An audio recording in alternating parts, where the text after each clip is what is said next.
Good evening, everyone. It's nice to be here with you this evening. How was your day? Fine. It's fine. Okay, we actually should have given some time to people to join us, but I guess we will not take time because we have a lot to do. So I want to start by apologizing for last week. Like I told you, I had a little hitch. And I also thank you for your understanding and for the disposition, like you were just okay with it when it happened. Thank you so much. Today, we are just going to move because we have a little, last week we took only 2 modules. That was Introduction to Supply Chain Management and Global Supply Chain Operations. We did those 2. We're actually supposed to do supply chain design and planning, but because of the time. So today we are going to start with that. I assured you that we're going to handle that. So let's just have a little recap of what we did last week. We talked about supply chain, the meaning of supply chain. And before I continue, like I always say, I like full participations. I like contributions. You know, nobody's an embodiment of knowledge. So I am not one as well. So I would like to hear from you. If you have contributions, if you have questions, you can ask. But before I quickly go, I want someone to tell us something, just maybe in a sentence, what you learned last week, something that stood out for you, something you took home, and just tell us something so that I'll know that at least last week was actually worth the while, our first training. So who is going to help us do that? Last week, we talked about introduction to supply chain and global supply operations, and we said a whole lot of things. So who is going to help us? Just maybe a sentence or 2, and we move to what we have for today. Thank you. Who is going to build a cart? Who is going to tell us what is supply chain management? And what do you even understand by supply chain? What is a supply chain?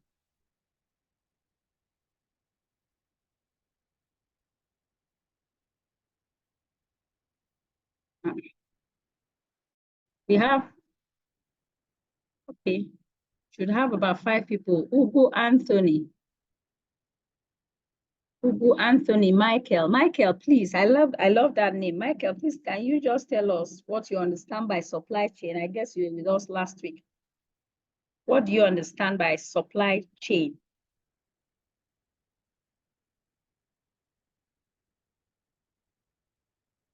It appears nobody is hearing me. Hello, are we together? Can anybody hear me? Yes, we can. I can hear you.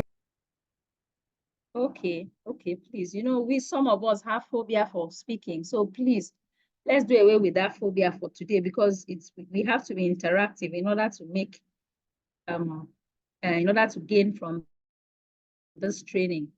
So someone should just tell us, at least we did that the first day and we talked about it. If someone walks up to you and asks you, what is supply chain? You attended a training, tell us. So someone should help us, please, because we are trying to see how to beat time. Okay, good evening, ma. Okay, Chris, good evening. Good evening. Thank you so much for opting to respond. Thank you. Go ahead, sir. Okay, from what we learned last week, from my own understanding, I've got to understand that supply chain is the movement of material. It could be raw material, it could be finished good, and services from the original manufacturer, OEM, consumer. Wow. Thank you so much, Mr. Chris. Thank you, because others weren't talking. So maybe at least I'm glad that at least I can hear that from somebody. That means I actually did something. So practically, that is supply chain. Okay, Chidera. Chidera, did you want to say something? No, ma, I just joined.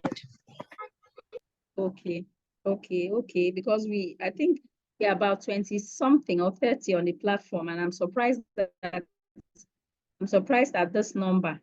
I'm surprised.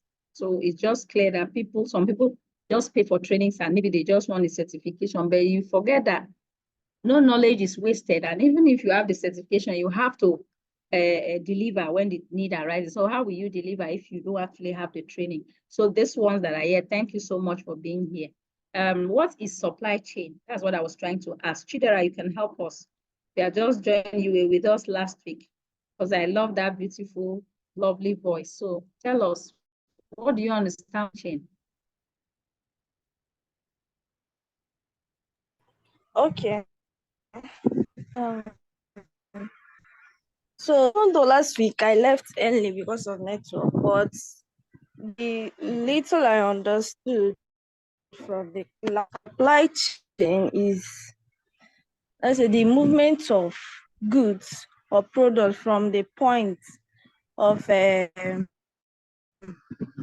material to the consumer, passing through the production stage, the manufacturing, the transportation, Okay. and then the wholesale to last consumer, something like that. Thank you so very much. Thank you for that response. So that's practically what supply chain is. Supply chain, like I said, is not different from what you are saying. It's simply a network between the suppliers that is created to produce and distribute. So the network is a part of the supply chain. The supplier is a part, the consumer, everybody, they work hand in hand. I did say that. It's just like the chain you wear on the neck. It's made up of, it's interlocked. It's made up of different parts, different small parts put together to make up the chain. So that's just how a supply chain is. It's made up of different parts, and these different activities, different people, entities, information, resources, everything put together to get the product from its former state to its original state is supply chain. Thank you so very much, Chidera. I love that name. I have a friend that is bearing Chidera. Okay, so today we are going to just move because we have to cover a lot. So I'm taking it to where we are going to start today, day 2. Today we are going to look at, or we want to look at supply chain design and planning. Today is day 2, second day 1. Day 1 was last Saturday. So now, supply chain design is like someone wanting to build a house. You want to build a house, you come up with the structure. This is the design. You come up with a plan. Now, the person that builds the house uses the plan and knows exactly how the house would look like, or how the house, the person that is going to live in the house wants or the owner of the house wants it to look like. So that's simply a supply chain design and planning. Now, like I used to do, I like to break down things into layman understanding. How does a layman perceive it? Like if someone just walks up to you, I like to do it that way before I now at it level. So supply chain design and planning simply, you just try to imagine that you're planning a big party. Just let's imagine that you're planning a big party. And you need to figure out what food to serve. You have a party coming in, maybe a graduation party. You plan, which food am I going to serve? Where to buy it? How much to buy? And when I will need it to be delivered. All these things put together, that's a bit like supply chain planning. That's just how supply chain planning. You want to do something. You are planning to get a particular good. A consumer has ordered for something. You are now asking yourself, how do you go about doing it? It has to start from the raw material stage. This is the number I want. This is how it's going to get to me. This is the time I should deliver it to the customer. This is how much is involved and everything. Who is going to give it to me? How am I ordering it? How will I get the materials that will be used? And so on and so forth. All those things put together is supply chain design and planning. It is the architecture. It's just like architecture. You having a building plan is the plan of how you want your supply chain network to move. how you want it to flow. That is supply chain design and planning. The head of a house, you have to design, you have to keep things in place. How you want your things, how you want life in your house to be run, how you want things to go. It involves making decisions about products to make or buy or where to get them from, how much to produce, and when to have them available. Please remember our rules. Let's mute our mics, because if we don't, we will not achieve what we want to achieve in the next 3 hours.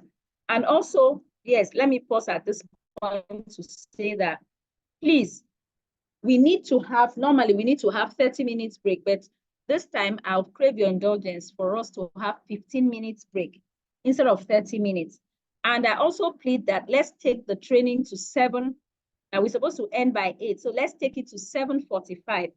At exactly 7:45, I can assure you I'll be done, so that we can take the 15 minutes break and as we end the training, instead of taking it in the middle. Please, I crave your indulgence. Please, let's do it as we did the other week.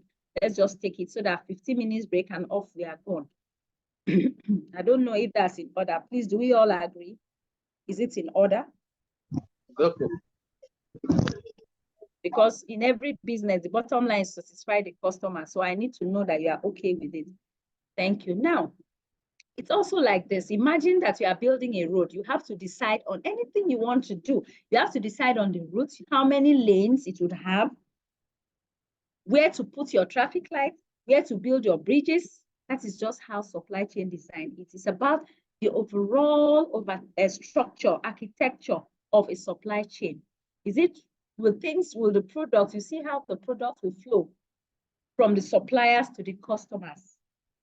Where is your warehouse going to be? Where is your distribution center going to be? How will the goods be transported? Everything put together is what excuse me, is a design, supply chain design and planning. So in simple terms, supply chain is simply like planning the blueprints for how you want your product to move through the entire supply chain, from the initial stages to the final delivery. Simple, that is a supply chain design. Okay, and planning. All right, now aspects of supply chain design. This supply chain design, we have different aspects. Supply chain design, how do you, in which aspect are you trying to design your supply chain? One, your supply chain configuration. Supply chain configuration, which refers to the arrangement and setup of various components within a supply chain. Now, there are so many components within a supply chain. There are so many activities. So how do you want it?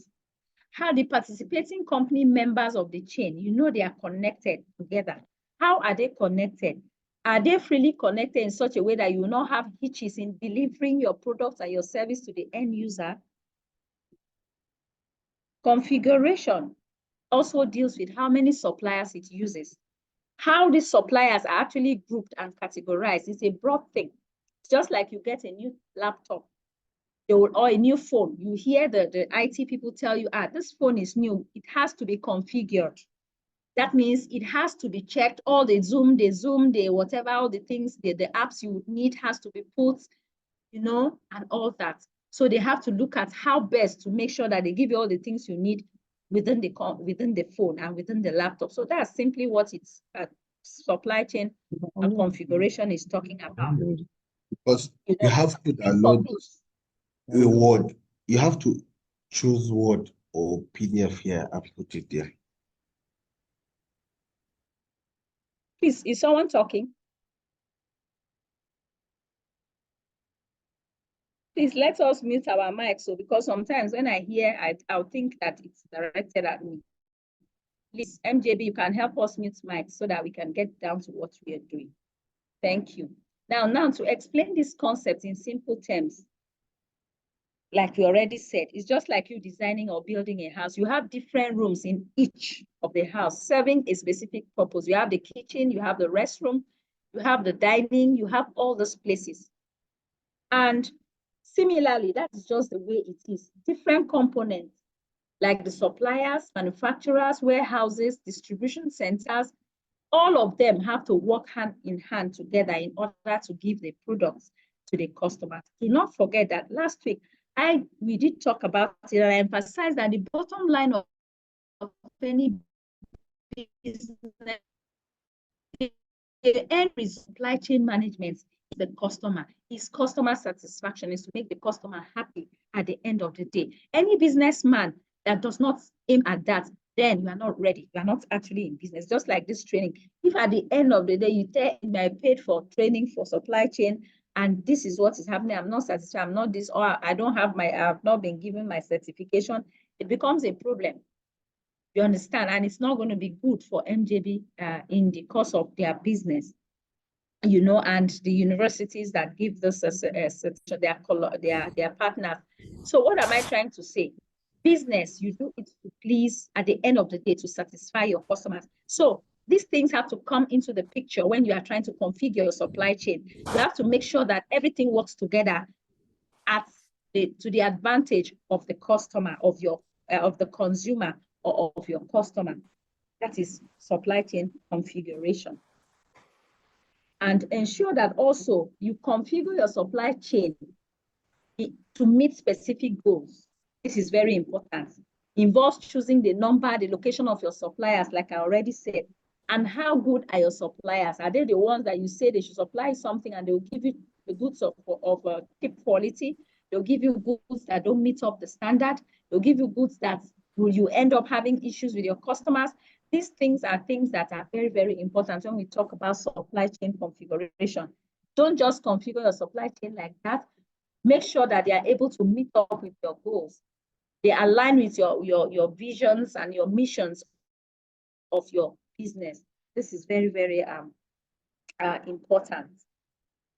Okay, so that is that about that for supply chain. So now, supplier, now we want to look at networks. Remember that, excuse me, supply chain planning and configuration has got to do with networking. You have to ensure that all the partners involved have one network that everybody can reach out. There are no hitches here, and everybody knows exactly what to do. The manufacturer knows how many products to manufacture. The supplier knows what to supply. The distributors know how to go about distributing. Everything aligns. So because it is a network, we are looking at the types of network in supply chain. We are looking at the types of network in supply chain. So now let us first and foremost look at, like we have here on our slide, we have the stable network. The stable network, we have the dynamic network, and we have the stable network. So we want to look at from the word stable. It says something is stable. From the word stable, you know what it means. For you to achieve a stable network, companies have to focus on building redundancy and flexibility in their supply chain design. Flexibility. A stable network does not really go out if you are operating a supply chain configuration that has a stable network. Now, it is like in one place. It is stationary. It's like a well-engineered bridge that can weather the storm. That's stable. Nothing shakes it. It is unshakable because you have taken time to build it. Like you can see there, the original equipment manufacturer is in the middle. You see the distributor, you see the other distributor, you see supplier, you see supplier. It's a stable network. It is unshakable. It's just like a well-engineered bridge, like you make a bridge that is made by a good engineer. Such bridge can weather the storm and keep goods flowing smoothly from suppliers to customers without any hitches. That is a stable network. So now, how can you get the stable network? It might involve having multiple suppliers for critical components, like maintaining safety stock levels. If you want to maintain your safety stock levels, you want to see how to work against the fluctuations in demands of your goods and having alternative transportation routes in place. All these things are things that a stable network follows, but aligns with. But the bottom line is a stable network in supply chain should be one that will ensure a smooth flow of goods from the suppliers to the customers. It is stable. at any point in time. It doesn't just move. It doesn't just, it handles, it is just in one place. Now we are going to look at dynamic network so that you will now try to see what it is. Now, let me just give you an illustration so that you will understand a dynamic network. Think of a dynamic network in supply chain configuration like a multi-tool, a toolbox that has different tools, a multi-tool with different parts. So just as these tools can be customized for different tasks by swapping out its components, a dynamic supply chain network can adjust to its configuration to meet changing needs. That's the difference. While a static is, it follows the normal routines that it does. It follows the normal chain of distribution. It uses the same supplier. It follows the traditional method. A dynamic one does not do that. It's just, a dynamic thing is a thing that changes, you know, it keeps changing. So a dynamic network is one that can really adjust immediately to a sudden increase in demand. For example, if you are operating a dynamic network now, if there is an increase in the demand of a particular thing, just like when we had that COVID-19 pandemic, you know, that we had. And as pharmacists as you are, I know how that time would have been. You find out that it just happened and all of a sudden people were rushing to get nose mask, face mask, getting things like that. People were not really prepared for what we saw. It just came like that. And as such, if you are a supply chain manager or you have a business and you are operating the dynamic network, it is in such a situation, it's very easy for you to adapt very fast to sudden increase in a particular product or in a particular medicine as a result of what is the situation as at the time or as at any given time. So these are some of the things. A dynamic network has that agility, has the responsiveness. It helps it helps companies to spring to action immediately when there's any issue. They are agile, they can just move. By the time we move to agile and lean supply chain, you will understand what I mean. But that is the difference. The stable one is the one that is not easily shaken. It follows the traditional methods. It follows the way they have been doing things. It's always difficult for them to move. So as such, when there's a sudden increase in demand or there's a sudden something that springs up that causes an increase in demand of things in the market, they find it difficult to adjust because it is a stable network. But a dynamic one is prone to changes, responds to eventualities, can pivot, can get alternative suppliers, to ensure that they make the customers happy at the end of the day. So that is practically what this means. Please, like it is in my tradition, please, if you have any questions, I am still checking the,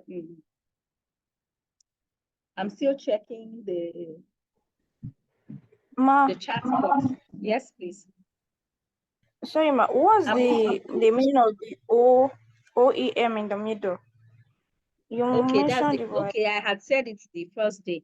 That is the person that responded also. It means original equipment manufacturer.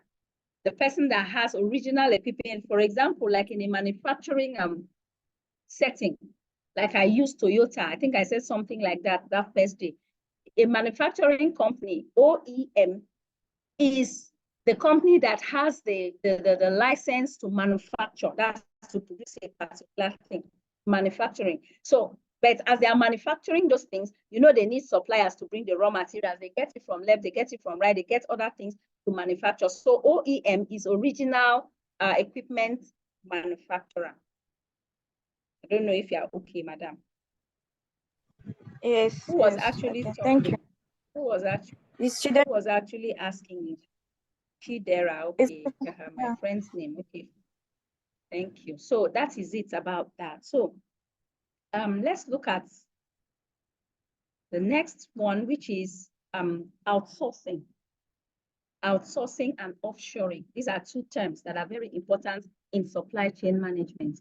Offshoring and outsourcing. Now, outsourcing, when we talk about sourcing for something, sourcing, we already know sourcing means to look for. That's the meaning of sourcing, to look for something, to look for. So outsourcing means you're getting something from outside. That's just what outsourcing means. I'm trying to make it like anybody can just understand it. Getting something from outside. So as supply chain managers or owners of businesses, most times we outsource for things. We obtain the supply of a particular product externally from outside.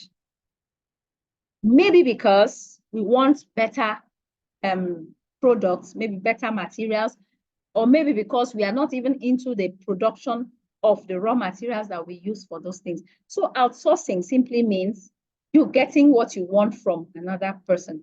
Okay, now let's look at, even as women, we do a lot of maybe traditional marriages, or we have Ashebi, the Yorubas understand, and it's an in thing now. So even you find out that someone that even sells wrappers can decide to outsource, can decide to maybe call, please, I need so number of wrappers from Aba or from Lagos or from anywhere. You outsource for those things, and eventually they get to you and you distribute and hand it over to your customers. But you outsourced it, like you needed it from somewhere else. So outsourcing is simply a process that includes identifying the potential suppliers. Who are the suppliers that will give me these things that I want? By the time we delve into selection, supplier selection, I'll dissect it and you would understand. Most times when we need these things from our clients, when we need to get to outsource things, we have to ask, them to get it for us. And we have to be sure that they will deliver. Remember, we are still talking about customer satisfaction. If we outsource for something like the wrappers I talked about, the Ashebi, and they get it to us and our customers complain that they are not good, or they are the ones that are easily faded, that is not good for our business. So outsourcing is simply that. It's simply getting something from outside. I beg your pardon. Sorry, I have a little cough, and it's not very, very friendly. So pardon me when I have to cough occasionally. So that is just it, outsourcing. While offshoring is you simply moving the location of your business somewhere else, to another location. You are offshoring, you are moving from one place to another, maybe because that place is easier for you to access your customers, or maybe because you need a friendly environment, or maybe because it is nearer to where you can get your raw materials. So that is the difference. While outsourcing is when you get things from people, you order for goods from people, especially in large quantity. Offshoring is you moving your location, your business location, to a place that is closer for you to get those things that you need to satisfy your customer. That is just the difference between the two concepts. Now, like we are saying, because we just have to, okay, thank God we still have time. So now there is another important term in supply chain. That is vertical integration. Vertical integration. It's a very, very important terminology in supply chain management. What is vertical integration? Vertical, those of us that are mathematicians understand when you say something is vertical. That means it's like you writing number one. It's a straight thing from first stage to second stage to third, like a staircase you are climbing. That is how it is. Now, vertical integration in supply chain management is like owning. I'm just giving you an illustration. Now, it's like owning a whole ladder. Owning a whole ladder instead of a few steps, a few rungs of the ladder. That's just maybe a few steps, but you own the whole ladder.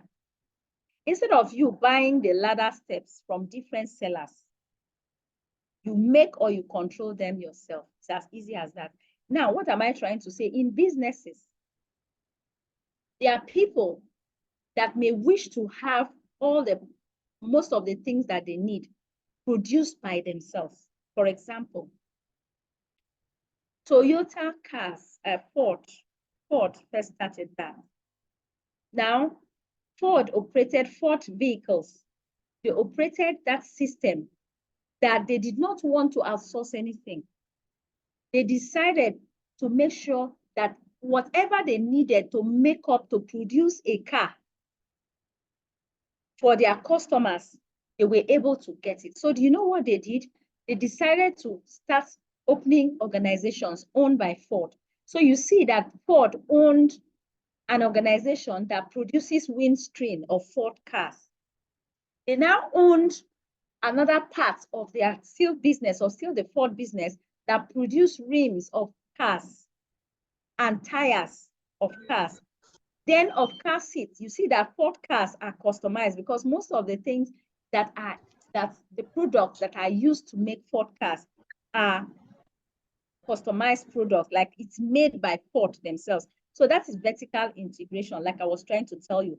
Instead of you trying to buy small pieces, you buy from this, you buy from this, you buy from this, you decide to say, okay, I want a ladder. Instead of me buying these fragments of the ladder from different people, why don't I just make the ladder myself? Why don't I just get the iron, get the wood, get everything to make up my ladder by myself, so that I can reduce cost, I can make more profit, and so on and so forth. So that's simply vertical integration. That's simply what it talks about. It talks about a person, a business owning a number of tiers of suppliers and customers that still dance around them, still dance around the business, still dance. They don't outsource. They don't give to people, like we talked about outsourcing. They do everything by themselves. So, for instance, if you are, I'm going to liken it now to a bakery owner, someone that owns a bakery. If you are a bakery owner, instead of you buying your flour from someone else, you might own the wheat farm. You might decide to say, if I go and buy flour, it may be expensive for me to make this cake. Why don't I just have a wheat farm or a flour mill, so that I can just get, it will be like my own flour mill, so that anytime I want to make my bread, I want to bake my bread, I don't have to outsource. I don't have to ask someone to bring me flour, pay for it. I just go into my flour mill or wheat farm and just get what I want to move instead of. So vertical integration is simply about having more control over the different stages of making a particular product. That is just the A to Z of it. That is it. So companies operate differently. There are some companies that like to be vertically integrated to a large extent, and there are those that don't like to be vertically integrated. That is to say that they like to outsource. Why? Because of the fact that, okay, if you outsource, it is better, because if you cannot be a jack of all and a master of none. You have to get people. What you are good in, I'm not good in. What I can produce and give you the best may not be what you can produce. Maybe what Chidera can produce and give me the best, or Mosmosons and cannot be, or Chris can do. So we all have our strengths. Each business that you can tell, if you're a business person, that there are some places that you go, that maximum satisfaction, like that's, they treat you with respect as a customer. There's some places you go, they treat you the other way. Maybe you don't get good product from them, or they don't give you what you want. So it happens. But the bottom line is, when you want to be vertically integrated, like you want to have all these things by yourself, you want to be the one making the flour for the bread, you want to be the one baking the cake, you want to be the one having the sugar factory, at the end of the day, doesn't always work out well, because you may go wrong. But if you give to people, if you outsource, you give to people, then you are sure that the people that can make the tires better will supply the tires. The people that have been known to make the car seats very well, that make customers happy, that have built their name, they can produce that. They can, supply that. Are they those best and best give you something that at least is worth it. So that is about that. So now this is vertical diagram or vertical integration. But you see the raw material, the manufacturing, the distribution, the retail, after sales service, everything put together. A vertically integrated supply chain company or business, their money does not really go out mostly to other people. They like to feel that it's okay if they do everything, by themselves. So they get to have a feel of everything. They know the cost. They know when they are losing. They know when they make a lot of profits. They have their pros and cons to all these things. So as business owners and as supply chain managers, it's for us to be able to decipher and know which one works best for our different businesses. So I don't know if we have any question at this point or any contribution, because normally I don't like talking too much. I like people to, I know we are specialists here, you know, so I would like to ask, like we are pharmacists. I don't know if everyone is a pharmacist, but you can just tell me, I need to know how outsourcing, like I've just talked about outsourcing, how it works in a pharmaceutical setting. Like I told you that I love to really hear how things go on with pharmacists. You know, so how do, when it comes in terms of drugs, how do you go about it? How does the supplies, how does it go? Do you outsource? How do they make these drugs? I want to know how they make these drugs. Are there companies that produce maybe 1 or 2 or 3 drugs that don't outsource? Are they, I just want to know how it works in the pharmaceutical setting. So I don't know if there's any pharmacist on this platform. Okay, it's nice to have you, Blessing. I don't think I saw your name, and I was wondering. Blessing Asukwo isn't here. Blessing, are you here?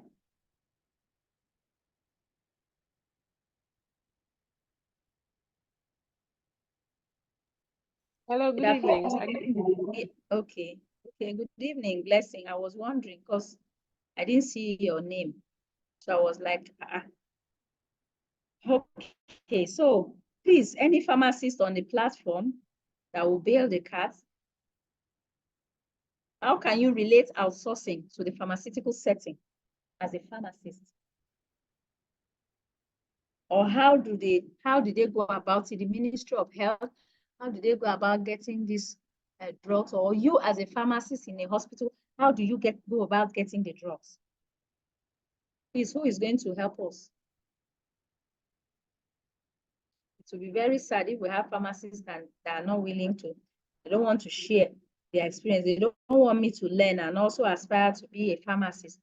Please, who will help us?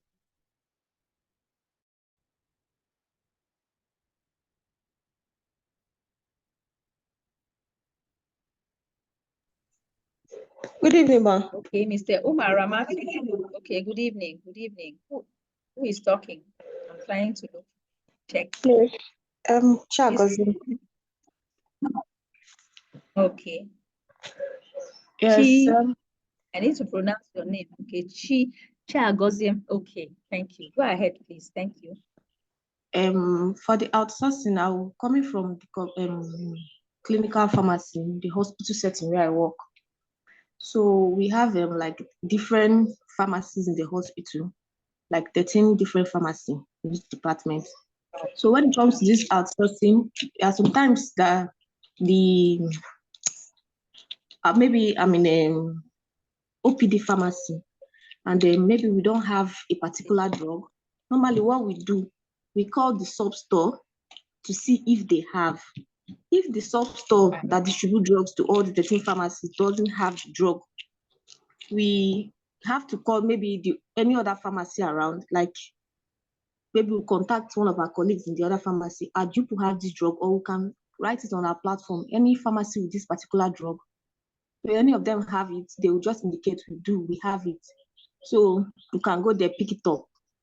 Then they send it to us from their system, because we use system to dispense drugs there. So that's how we do our own outsourcing within the hospital. Oh, thank you so much. Thank you so much, Chia Agozim. Thank you. Because at a point I was feeling like I was just busy talking to myself and nobody wants to respond. Not a very good feedback when you're doing something like this. Thank you so much for that explanation. I can understand what you are trying to say. Yes, not everybody is a pharmacist. Pardon me. The only reason why I keep referring to pharmacists is because of the collaboration between MJB and the Young Pharmacists Group. That's why I'm saying that. So pardon me, anybody that is not a farmer, everybody is involved in supply chain. Whether you are a teacher, like I used this illustration the first day we started, that this is supply chain. MJB, you are the customers of MJB management, and they got your payment they ran the training, and then MJB Management and Integrated Services now had to look for me. Now had to say maybe, okay, outsource. Let's see, we can get someone to take the training. So it's supply chain. Everybody's involved in your homes. There is supply chain management going on. You have to manage the affairs of your house. If you're a mother, you have to think, what will they eat when they come back? Okay, if you have a house help, this is what you will do. So that at the end of the day, everybody is happy. That is it. So supply chain happens everywhere. It's not only to pharmacies. I only just intermittently make reference to that. So thank you, Mr. Chris, for that comment. So that's practically it. Most times you outsource for goods and vertical integration. Most of these companies, they are the ones that have the raw materials themselves. They process the drugs. They make everything. They have their own brand names. They make everything. And then finally, maybe give handover to the Ministry of Health. And then patients, the Ministry of Health now disperse the drugs to the hospitals across, or to the pharmacies across, and then everything is done. So that's practically it. Then location decision too is about geographically positioning of the supply chain functions, assembling, distribution. Sometimes it's not very easy for a supply chain because you have to assemble your raw materials. Like someone going, I started this training by telling you that we're using a furniture maker as a case study, that you get the materials, you get the furniture first, and then, I beg your pardon, you get the wood first from the forest. You supply the wood, then the OEM, the original equipment manufacturer, the people that will actually work on the wood to give it to make it sofa, you'll have to supply them maybe the chair covers, the materials, and so on and so forth. So it is sometimes difficult. So sometimes business owners may want to change locations, and it is also mostly done for the purpose of better serving the customers to a place that is easily accessible to the customer, to a place where the customers can easily get their goods, to a place whereby everyone can be happy. And that is a very important management instrument. If you know that it is not easy, but it's not easy for you to meander through the supply chain. It's not easy. Maybe before you get materials, it takes a long time. Your customers are out there far in another place, and so on and so forth. In your game, you have to keep ensuring that you think of ways that will help you profitable as a business owner, that will serve your customers well, to make them satisfied, because that's why you're in business after all. So you have to look at all these things and take them into consideration. All right, now we want to look at something. At this point, what I normally do in my trainings, like I had first set of pharmacists that had this training, they will attest to you if you're in the platform as at that time. Because I'm not very used to sitting down rigid on the computer, and then just typing, just talking and all that. I like to make it in a way that you can learn whichever way. You can learn, you can watch videos, you can just understand. If you can't understand as I'm talking, when you see it, there's another very important term in supply chain management that is called the bullwhip effect. It is called the bullwhip effect. So now, what is this bullwhip effect? It simply refers to a situation or phenomenon where small fluctuations in demand at the consumer level result in amplified variations in the upstream level. Now, let me explain to you. Most of us, we know what we call koboko. It's one kind of cane. They used to mostly have it in the north. It's very soft. If you're a teacher or you have parents that used to be that is koboko. It's very flexible, very flexible. Now, that is a whip. It's normally called koboko. I think Hausas call it that, or is it Yoruba? But what do you observe from that koboko? If you hold the edge of the koboko, you just hold it, just a little swing or a little touch on it, results to an effect on all the whole koboko. I don't know how to make it, how to explain it. But let us watch this video. That's why I had to put it. After that, we are going to talk about it briefly. What is bullwhip effect, bullwhip, bullwhip effect. What is bullwhip effect? It's simply a situation whereby small fluctuations at the demand level of the customer result in amplified variations when it gets to the upstream in the supply chain. This is what I mean by Koboko. This is what I mean by Koboko. If you look at this bullwhip effect, if you look at this thread or this rope, you see what I'm talking. It looks like Koboko. If you hold it at that customer level, you have seen where we have customer there. If you hold it there and move it a little, you see that it goes up and up and up, just the way it goes zigzag, zigzag. That is what the bullwhip effect is. So let's just watch this video. We'll understand it better and you can ask your question afterwards. Please, I'll need to know if the audio quality is fine, if you can hear me before we eventually.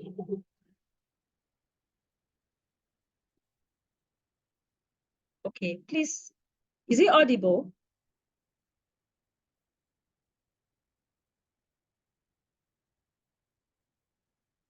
This is, please, can everybody hear me? Is it audible? Can you hear? Can hear you. We can hear you, Yes, we can hear you. I know today is Saturday, and today it's most of us are tired from work and all that. But please, I would be happier if we can just kindly respond, because we are about 17. So I'd like to hear everybody's voice at least. Thank you so much. So let me take it back. Since you say you can all hear, so let's see. When you look at the video, you'll understand with just what I have said. You'll understand the bullwhip effect in business. Let's go.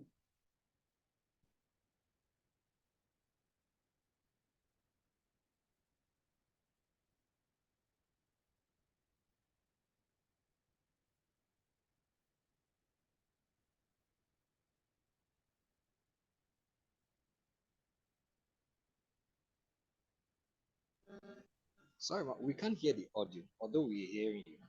So I don't know if it's just me. We can't hear the audio. We Please, are just madam. See, that was why, yes, that was why I had said that I will start it before, so that you tell me if you are actually, if you can hear the video, if you can hear audio. And I wasn't really getting, okay, I'm going to start it again and see what could be, let's see, just bear with me. Let's see, maybe the sound.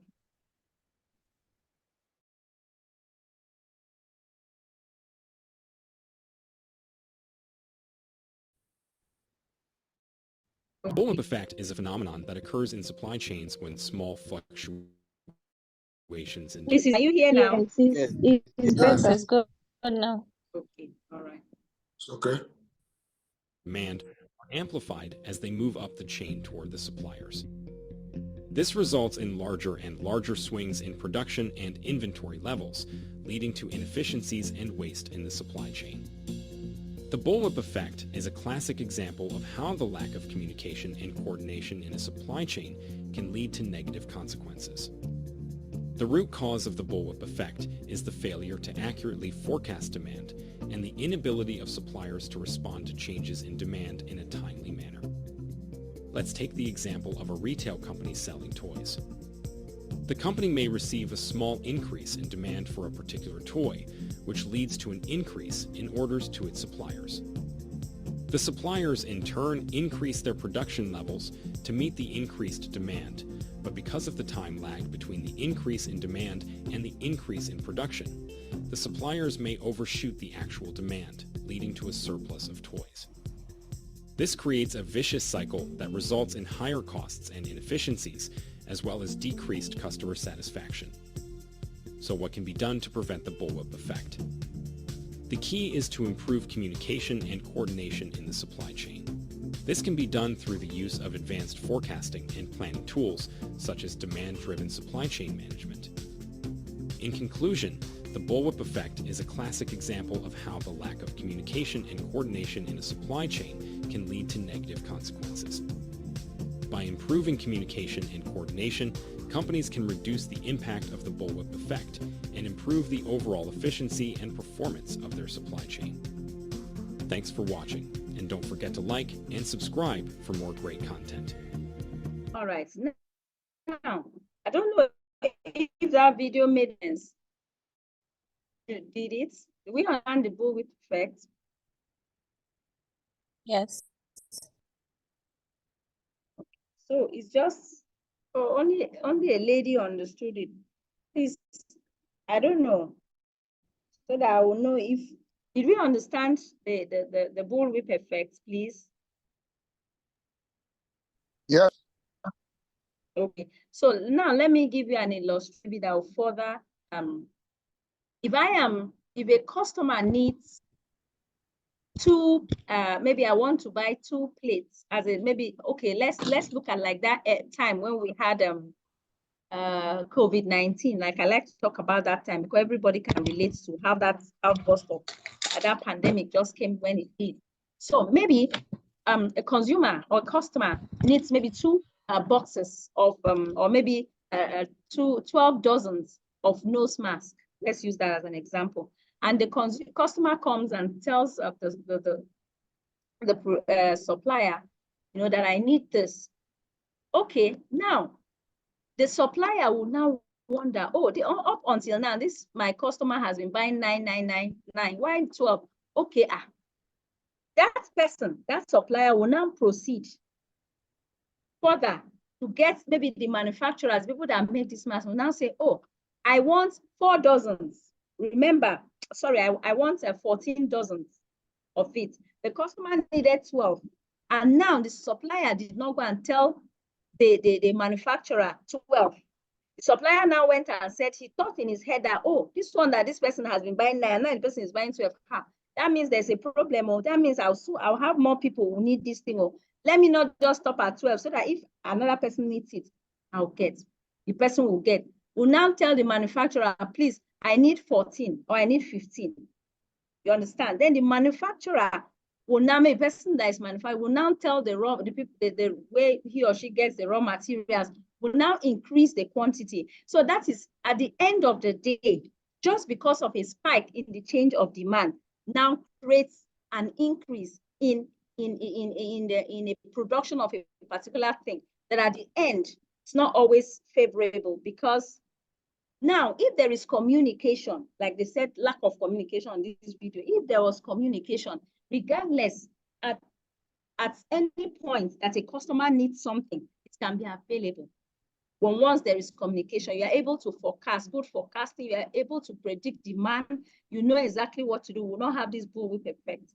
Sometimes we order for things that exceeds the quantity, they come and maybe get spoiled, and so many things happen. Why? Because of your fear of those things not being available when you think they may need it. And at the end of the day, they may not actually need it. So if communication is very, very effective between the members of the supply chain, there will be no need for this bullwhip effect. There will be no need for this. The actual quantity is what you get at that time that you need it. There will be no anxiety of saying, oh, let me just get more than the quantity, just as we saw video. So that's practically the bullwhip effect that we are like trying to which some businesses is not very good, because in terms of like what we are talking about, if you have a good communication flow within the supply chain, just as I think Chidera also told us, when there is scarcity of this, you can easily reach out to your supplier. That is why communication is important. Immediately your supplier springs into and knows exactly what to do. So when small changes occur in customer demands and orders, at the end of the supply chain can be exaggerated. You can imagine the customer just said 12, but at the very end, from the customer level upstream, where you have the raw materials and supply, you see that it keeps increasing and it keeps increasing. And at the end of the day, it goes very high. That is like, that's what a bullwhip effect talks about. So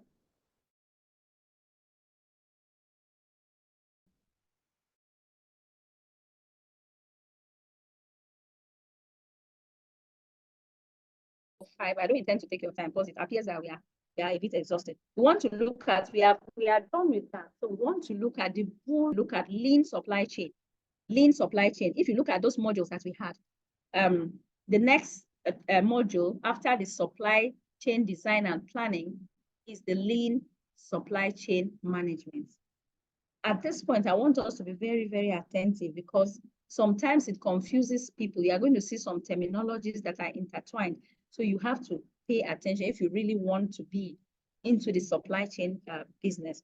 Now, lean supply chain, like you can see there, lean, from the word lean, we can put 2 and 2 together before we get to the meaning. Now, a lean supply chain business is a type of business that focuses, its main focus is on creating value for the customer while minimizing waste. Waste such as like that bullwhip effect brings. Anything that is not useful at the moment, anything that in the line of the supply chain that will not add cost, will rather reduce cost, lean supply chain form of business strategy does not welcome it. Now, what is their goal of doing this thing is to provide the customer with what they want, when they want it, and at the lowest possible cost. They don't want to incur extra costs. Excuse me, they don't want to spend, they don't want to incur, get a lot of things and keep them, and the things get spoiled, you know, like medicine. You know what that means. The time of shelf life, the expiration dates, all these things come into play, because when drugs expire, it falls back. You lose money. Good, you lose money, and at the same time, the value, your customers don't get value if you sell expired drugs and all those things. So these are some of the things. Lean supply chain is a type of business model that focuses on, their main is to make sure they create value and they minimize waste. That one is one thing you should understand. To improve efficiency, they optimize inventory levels, they avoid overstocking or shortages. They avoid overstocking, having things in excess, overstocking, or equally having shortages. So they like to make sure that they are able to forecast, they know exactly to have what they need for a limited time frame, because they don't want waste. They don't want anything to go bad if it's not taken, you know, in order to improve efficiency. That is very, very important. Now, by them implementing this lean supply chain strategies, it can enhance customer satisfaction. It can make the customers, because they have what they want, when they want it, and at the lowest possible cost. That is it for the supply chain. Then the customer would be happy. The customer will be happy at the end of the day. And above all, they eliminate activities that don't create value. Any kind of excuses along the line, they eliminate it. It's like you incurring extra amount on something that a person placed order to be delivered, you know, and then maybe because one thing or the other, you're not able to deliver at that time, you incur extra cost. I mean, as your business, at the end of the day, it doesn't all go as well. No excuses should come from the driver that I was not able to because of this, because of that. Lean supply chain, they act strictly they act strictly ensuring that they minimize waste. They spend the lowest possible amount in their transaction. That is lean supply chain management for you. That's very important. Remember, we talked about static and dynamic network. So I'm going to remind you when I get there. So that's practically what lean supply chain does, is particularly about. That's lean supply chain. So now the management, we know the meaning of management. So when we add management to the lean supply chain, it's simply doing all the processes to ensure that you reduce waste. Anything that is not of no value, that is their own principle, that's their ethics, that's what they hold on to. Anything that will not add value to them, rather will subtract value, you don't want it. Non-valued components are pieces of supply chain that offer negative or zero returns on investment. So any non-valued component that does not add value to the customer, does not add value to them in the operation of their business, they are highly against it. So that is primarily what lean supply chain talks about. Please, I am going through the chat box, like I said, the general chat box. Please, if at any point I am just talking, you have any question that you don't want to ask, because I'm practically compelling to ask questions, you can just drop it there. I'm going through the chat box, I'll see, and I'll give you your response. All right, so principles of lean supply chain. What are those principles of lean supply chain management? One, value, like we have seen there. Value, very important. Lean supply chain defines value. 5 lean principles that center around lean supply chain management. They must be able to, for a person that operates this method, you must be able to highlight those things that give you value, those things you consider value. First and foremost, you map out the value stream, create flow, establish pull system, pursue perfection. They pursue perfection. That is lean supply chain method. Okay, now let's look at it. That's just the circle, the principles. Now let's look at it. First is the value that we have here. Now, the principle of lean supply chain, like I already said before, is centered around creating a service or services or a product that customers find valuable. Is of value to me. It's of value to me. Very, very important. They look out for value. Now, the value stream there is they have to focus on the steps that is required to create a product or deliver a service that customers find valuable. That's another thing. Any step that they have to follow that will, as much as possible, not make them to incur more money, will not make them to go above board, at the same time ensuring that their customers are happy. That's what they look out for. And all the steps required. The bottom line is creating valuable products for their customers. That's the second, value stream and value. Now let's look. Flow. The flow looks at eliminating any steps that are not necessary for delivering value. Everything, you see, what we've been talking about lean is value, value, value. So you should know that that's their key principle. Value is very, very important. So the flow looks at eliminating anything on the way that does not deliver value. And then it focuses also on ensuring that each step in the system is pulled only when necessary. Like I said, anything that is to be used is only pulled when necessary. They only order for products when it is necessary. When it is necessary to satisfy the customers. That is lean for you. Okay, this person wants this. We are giving it to the person now, immediately. Oh, so person, like the pharmacist, or rather like someone said, I don't know if it's Chidera, I'm trying to recall, said, when you need something, you ask for it. That is, you ensure that that is used when it is necessary, when the person needs it, when a customer needs this and you don't have it, you can ask for it and ensure that you don't ask for too much. You ask for exactly what the customer wants. So this system requires you being updated. You keep asking, you need products, you get it for the customers as at when they need it. So perfection, and they also strive for perfection. They want to be perfect.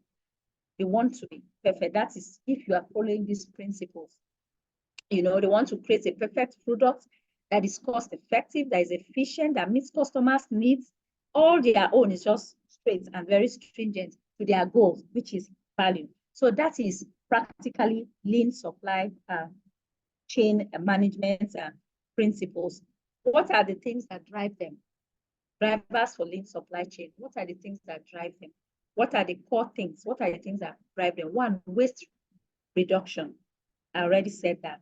Demand management. You have to be able to manage the demand of your customers.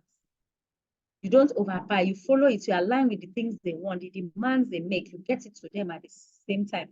Process the standardization. You look out for perfection. Ensure that everything you give is of standard. You engage people. You communicate with people to know the things they want, the quantity they want, so that you can reduce waste, so that you don't do over. And continuous improvement. They keep improving.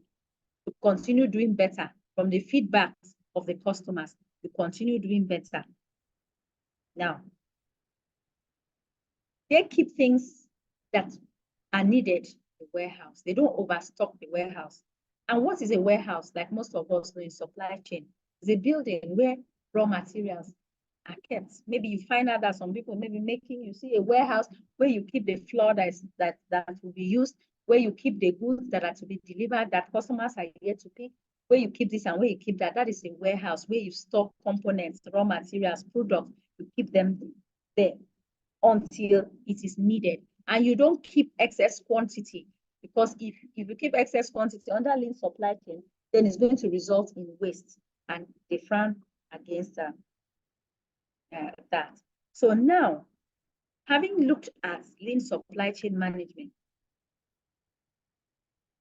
we would very soon get to the other type of supply chain management. If you have your modules, your course outline that is on the platform, you see that we are following the topics. Another very important one is what we are going to look at.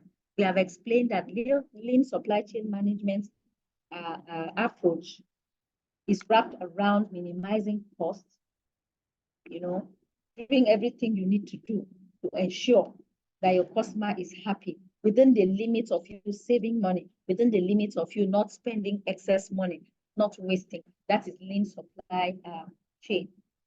Okay. Now, in terms of transportation, lean transportation involves or includes better customer service, on-time delivery. You see what I talked about. A driver cannot come and speak French or speak any kind of thing to say this happened, I was not able to deliver the good to the customer. No, because one, it is a waste of time. It is a waste of time. It's not giving value to the customer. A customer needs a particular product as at when the customer needs it, so it does not create any form of value. You not delaying not to serve the customer well, it's not what they want. So all these things, larger payloads for efficient distribution, lower fuel costs, and multiple stops on delivery routes. You understand all these things, anything along the way that will just make it seem as if everything is not running smoothly, they frown against it. Okay, now let's look at lean agile supply chain. We have talked about lean supply chain, which is the first type of supply chain. Let me see if I have any question on the chat box. No question. Okay, so now we are looking at agile supply chain management. It's another one. From the word agility, agile. English people say as agile as a monkey, because a monkey is very agile, very smart. Before you know it, I'll jump from this tree to another tree, and it's here and it's there, agile. So agility is one thing. It's another method, another supply chain, a form of supply chain management. I don't know. Please, are we together? Can you see the screen? Because I think when I have network fluctuations, Yes, ma'am. sees the screen. Okay, so that means you don't have that challenge. So agile supply chain management. Agile supply chain is the exact opposite of lean supply chain. Now, let us look at another short video that will explain, that will tell you something about agile supply chain management. Just sit relaxed. Why I do that is I try to spice it up. Just sit relaxed. And it's a very short video where you learn a whole lot of things if you are attentive. All right. I need to know if the audio is okay. Management. The complexities of the modern supply chain for businesses. Okay. Can we hear? Is the audio okay? Yes, Yes. it's okay. Yes, ma'am. Fine. So we don't have the problem we had before. Management. All right. The complexities of the modern supply chain for businesses grow more complex with each passing day. While many companies have switched to the lean supply chain concept, the agile supply chain is becoming more prevalent thanks to advances in digital technology. The agile supply chain management relies on using real-time data to compare against forecasts of future demand.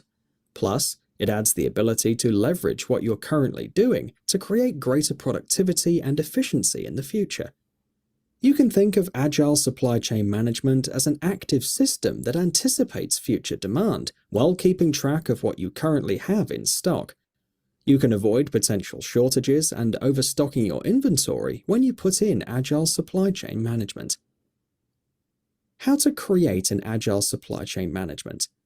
You will need to incorporate all the latest tracking techniques provided by digital technology and combine it with forecasts of future demands. This means focusing on what you have in stock, having real-time information on what goes in and what leaves your inventory, and looking at past sales records to see what items are most likely to be in demand depending on the day, week, or month of the year.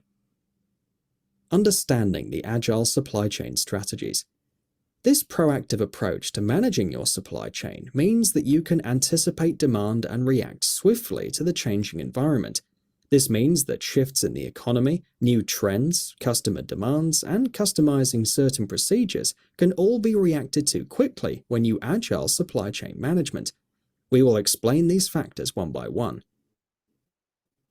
Environmental disasters, hurricanes, earthquakes, tornadoes, and other weather changes. New trends. A new toy on the market can change consumer demand quickly. Customization.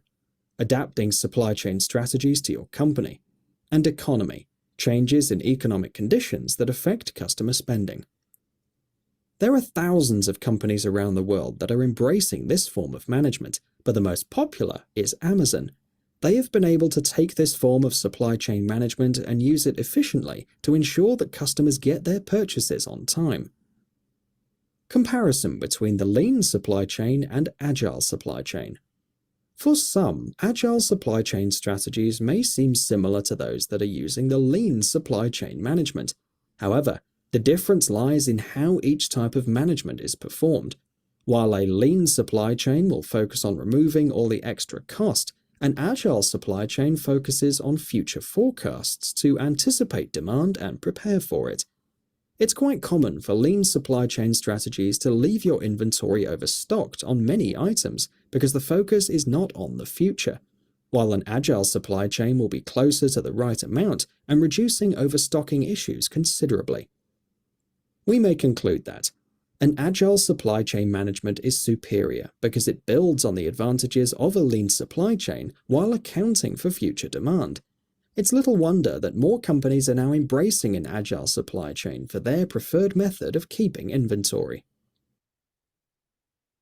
Management. Okay, so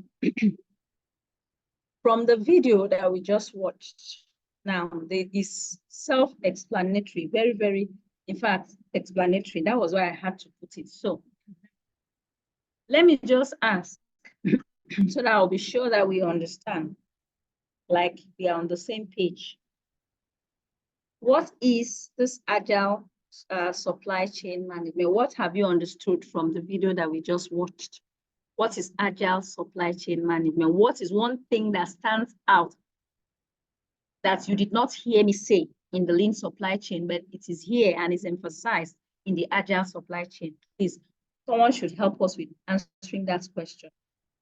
The video was very, very explanatory, I believe. So what is one thing that stood out rather?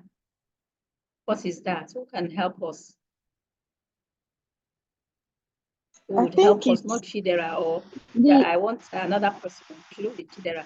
I think it's the future. Agile supply chain management has to do with the future. Thank you. Who is talking? I'm trying to look for Chidera. Shagozim. Okay. Okay, so thank you so much, Chiagozim. I don't actually understand whether the people, others that are doing the training, I don't really understand if all is well. I don't know if all is well, because the response I'm hearing is such that I don't realize, and it's women. Women have just been talking. I called the other time, Mr. Michael. Mr. Michael. Okay. Practically, that is what has stood out. You can hear me.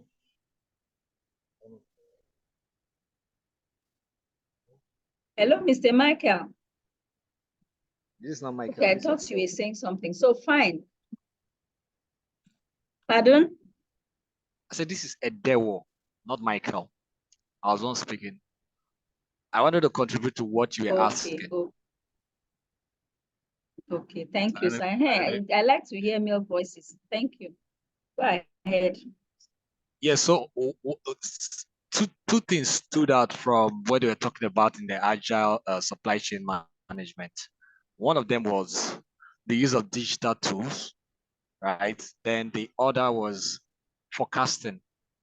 Like you work with forecasting tools to be able to know what the future demands will be. Yeah, And predict, plan yeah. such. Yeah. Oh, thank you so much. Thank you. Thank you for that response. So that means the video actually made sense. So practically, practically that is what stands out. For the lean supply chain, that is more of a static kind of network thing, you know, but for the agile supply chain, now we find out that it is more, it aligns more with most of the businesses like you heard, because businesses today are very into this agile supply chain because of technology, because of how the world has metamorphosed into everything you want something now, you get it in a split second, you know, like Amazon. If you order for something, they tell you when to get it. It's delivered even to your doorsteps. And technology has changed a whole lot of things. But some companies still have a mixture of the two. They join the two. And when you join the two, you're having a lean agile supply chain. That's if you want to have the two together, you take a little bit of the lean supply chain, you marry it with the agile supply chain, then you have a lean agile supply chain, which is a combination of the two. So like you rightly said, when there is an increase in demand, when there is something in agile supply chain, there is the ability to forecast. Using the technology that is now in place, there's an ability to forecast and know that so time it is going to be like this. So time, this is what happens. For example, if you are someone that maybe, okay, like if not everybody on the platform is a pharmacist, but let me just say something. If you have a pharmacy or a hospital in this agile supply chain approach of supply chain management approach, you should be able to forecast and know that, oh, following your data of the number of over the years you have been operating in that particular place, you will understand that, oh, if I have maybe paracetamol or maybe I have drugs for malaria at so time of the year, because you have your statistics, at so time of the year when it is the rainy season, the people around are prone to having malaria. So as such, since you have that focus, you have that mindset, you have that idea, you are agile, then you can predict and forecast that, okay, at so time of the month, I have to have this collection of malaria drugs, because I have gone through technology, I have thought about it, I can forecast. That's forecasting, like you can tell the future. I can tell that, this now is February, I know this time is, by the time it gets to this time, so people take ill because of mosquitoes, maybe from the gutters, from here, and as such, they buy more of malaria drugs because of mosquito bites and all that. So you can tell. So that's a form of forecasting. An agile supply chain handles, that aspect of forecasting, to predict and know what is going to happen when there is a tornado, when there is hurricane, like we saw. There are many ways that, excuse me, let me.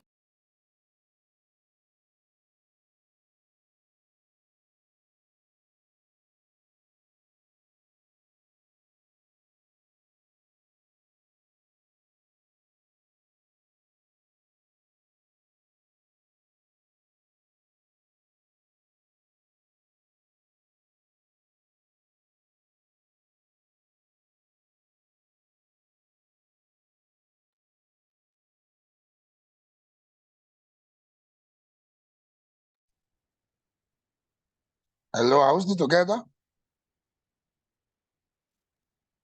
Hello. Sorry, can you hear me? I think I even lost everyone at some point. Can you hear me? I can hear you now. Can hear you now. Okay, I think I even lost myself too at some point.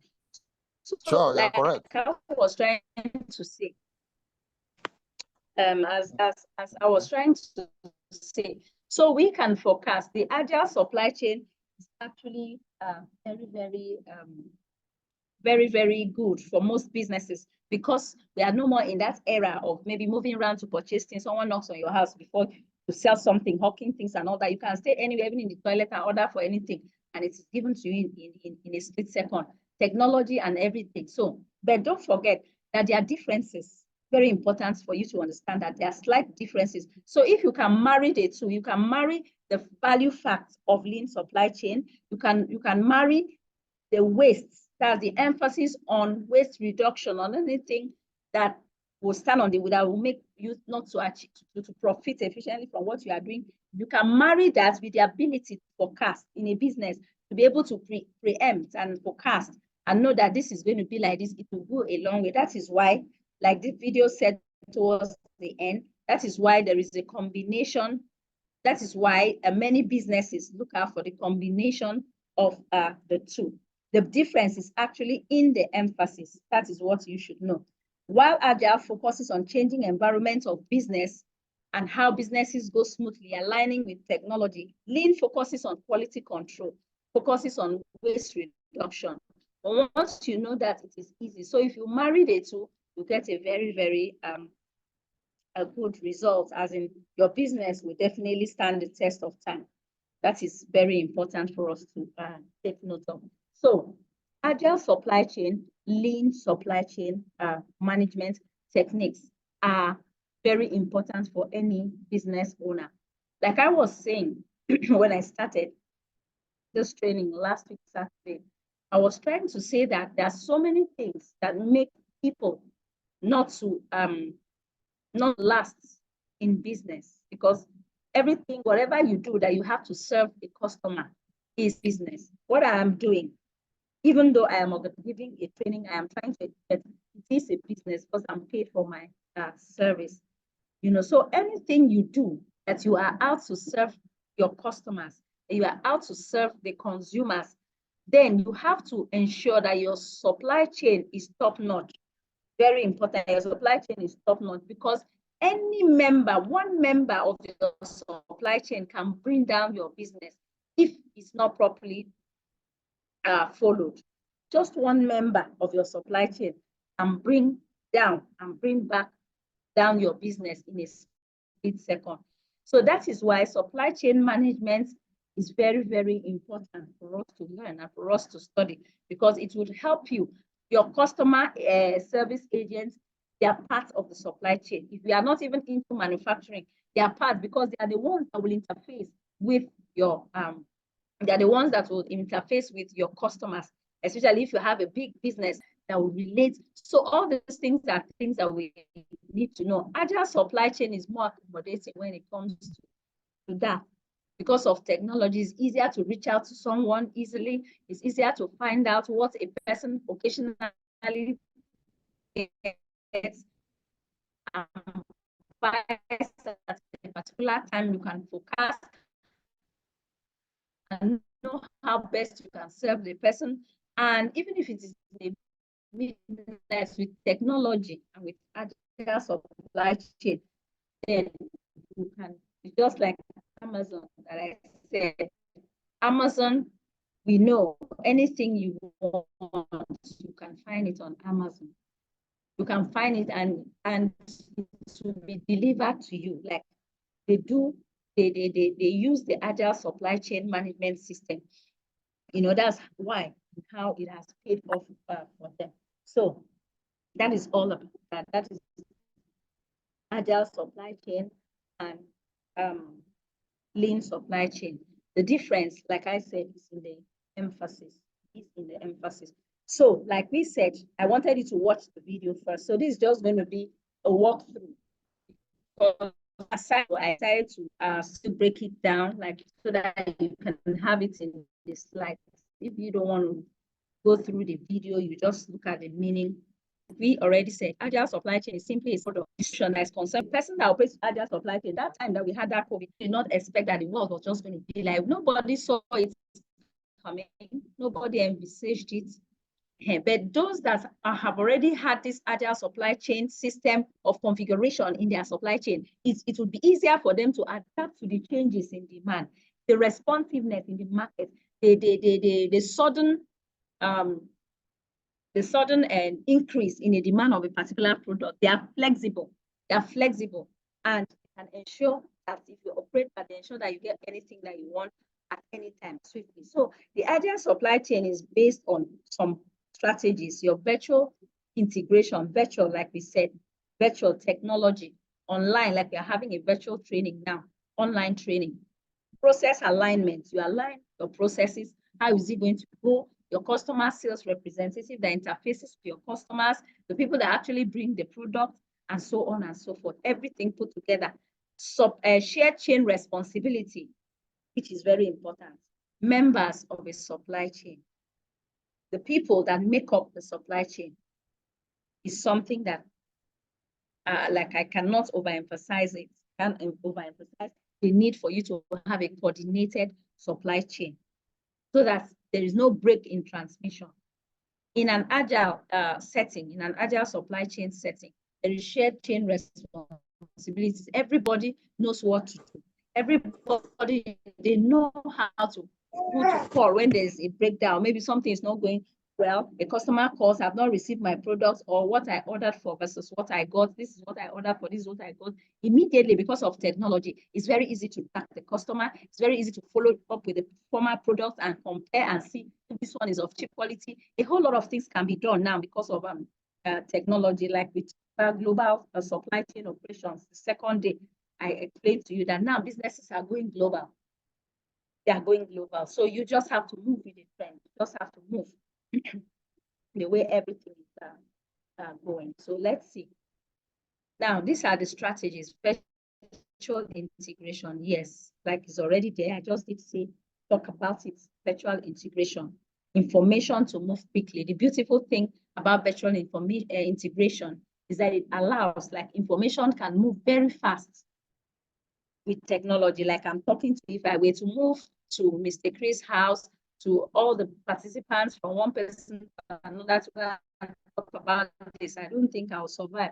You know, but virtually we can do this. Even if it is 1,000 people, they can just click in to get the training. So that's the beauty of technology. And as demand from the market or end consumers increases,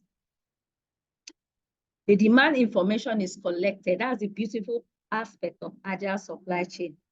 You can forecast, you can collect information, you can look at how was it sometime like this last year, how was it in the beginning. You can look at the trend. At what point do I sell these things most? At what point do I get customers for a particular product? Okay, if that's the case, this is what we should do. We can track it, we can do this. So that is the beautiful thing.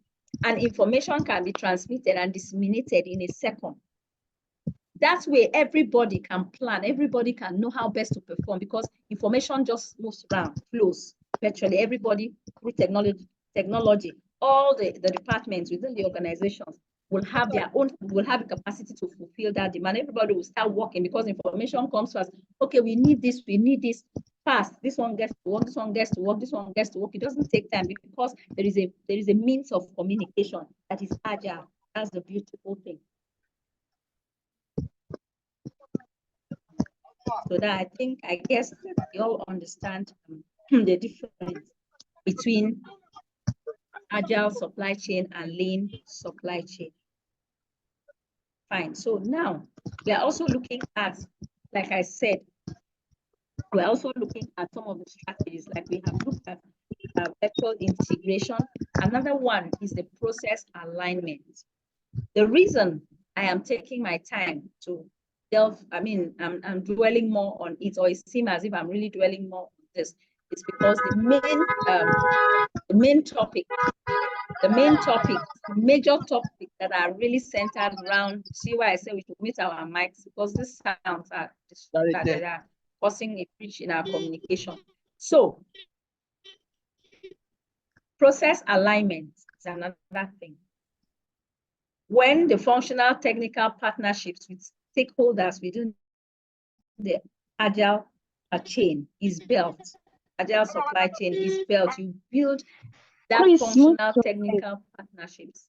They can reach out to you at any time.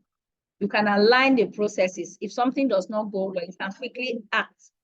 MJB management, please kindly mute any interference, please. Just kindly mute for us. so that we'll have it each free. Where I want us to end by 7:30 today, 7:30, so that you take your 30 minutes. I can see some people, I can hear the honk of cars. And I understand that people need to rest. So I don't want to take your time. I don't want to exceed the time limit. So help me so that we can help ourselves. So now the exact nature of the alignment depends on the organizations. Different organizations align differently. They have their different ways of aligning with the supply chain members within the supply chain. Like I said the first day, a small business doesn't have too many branches. A small business, maybe just a person having just a shop, a little shop, selling just between you and your customer. I mean, you and your supplier, sorry, that maybe you are a retailer, the wholesaler, you get from the wholesaler and so on, and just sell your own little thing. It doesn't involve too much alignment. But when you have a business like Amazon, where you have more than how many million people around the world that patronize you, then you see that there's a serious need for alignment so that there's no breach in customer relationship. I mean, a customer relationship. There's no breach in you being able to deliver to your customers what they exactly need. So the nature of the process of alignment and how extensive it is depends on the organization. The principle is that supply chains are more efficient, agile, and resilient when all stakeholders are pulling in the same direction. Not only in this supply chain, in anything, when everybody works together in any relationship or in any business, if people work together, if people join hands together, and they have the same goal, they have the same objective, at the end of the day, it always turns out well. So that is simply the principle of this agile supply chain and process alignment. When everybody aligns, it pulls the forces of everybody together to the same central point, which is to achieve their goal, to ensure that the customer is actually satisfied and happy at the end of the day. So another one strategy, talk about virtual, talk about process alignment, and now shared chain responsibility.